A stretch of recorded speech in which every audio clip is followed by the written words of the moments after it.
Assalamu alaikum wa rahmatullahi wa barakatuh. Welcome to Grand Online Academy. I am Teacher Muhammad, and welcome to this lesson on what to say instead of I don't understand.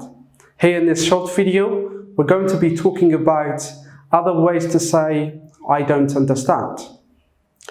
We usually use these phrases on the board when we're basically having conversation with someone and we don't understand what they said, or we didn't hear what they said.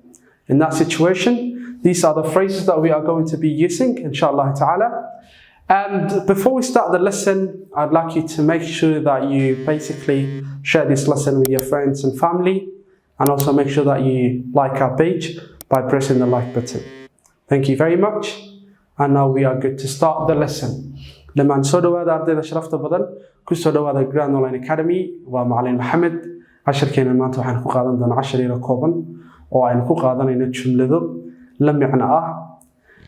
Jumlada I don't understand, maan fahmin. Shayga ma fahmin. Siyaabo badan oo loo oran karo aynu insha Allah baran doonaa insha Allah ta'ala. Good. Intaan casharka bilaabin waxaan idinka codsanaynaa inaad casharka la wadaagtaan asxaabtiin iyo qaraabadiina, sidoo kale aad page-ka noo like garaysaan insha Allah ta'ala. Waxaanu qaadanaynaa fasalo cusub oo English iyo Carabiya.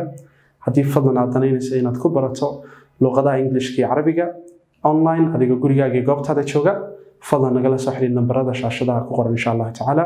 Thank you very much. And now let's start the lesson. And like I said earlier, in this video we're going to be having phrases. And these phrases mean the same thing. They have the same meaning. But these are the ways that we can say I don't understand. Okay. Marka dhammaan jumladahani waxay la macno yihiin I don't understand, maan fahmin. Macnuhu dhammaan waxa weeyaan maan fahmin. Yeah, I can see that they are different on the board, but they mean the same thing. They have the same meaning. And in the English language, there are so many phrases and expressions that we can use instead of basically a word or a phrase to avoid the repetition of a word or a phrase. Okay, let's get started. And the first one is I didn't hear you. For example, you're in a class and there's a teacher that explained in a lesson and you didn't hear what he said, or you didn't understand basically a phrase that he said or a word. So for you to say, I'm so sorry, I didn't hear what you said, or I didn't understand you, these are the ways that you can say instead of I don't understand. Marka qof uu wax yiraahdo oo aanad fahmin, waxaynu ornaa English, I don't understand, maan fahmin. Okay, haddii aad mar walba isticmaasho I don't understand, wax weyn boring bay noqonaysaa. Marka adigana si aad marka u noqoto qof luqadii u dhashay kale uga hadlaya, waan isticmaasho jumladahan la micno ah I don't understand. For you to sound more like a natural and take your English to the next level, you need to use these phrases on the board. Okay. I didn't hear you. I didn't hear you. معناه waxa weeyaan maan maqal waxa tiraaday, maan maqlayn waxa tiri, maan maqlayn waxa tiri. Okay. I didn't hear you. I didn't catch you. I didn't catch you. Maan waxa weeyaan maan ku fahmin ama ereyga ma fahmin. I missed that. Waa shay markuu ku dhaafado oh I missed that. Taas way dhaaftay ama ma fahmin.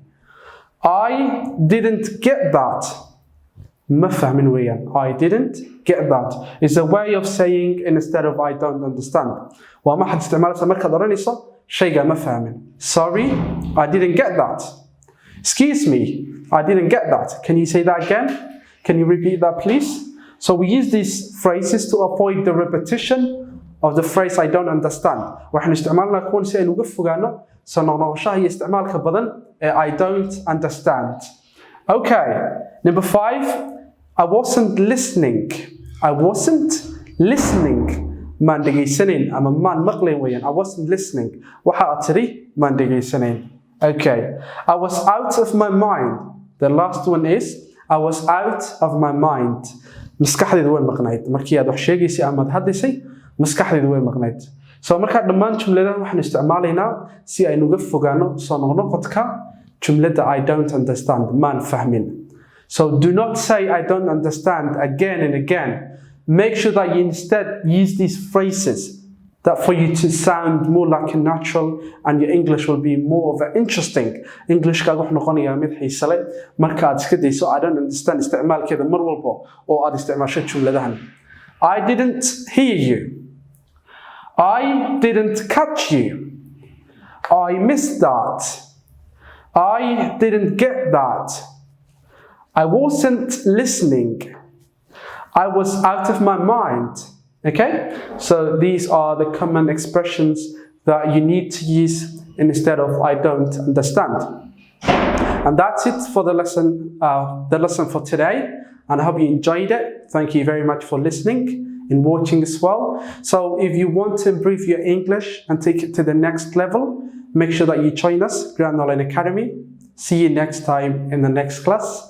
Assalamu alaikum wa rahmatullahi wa barakatuh.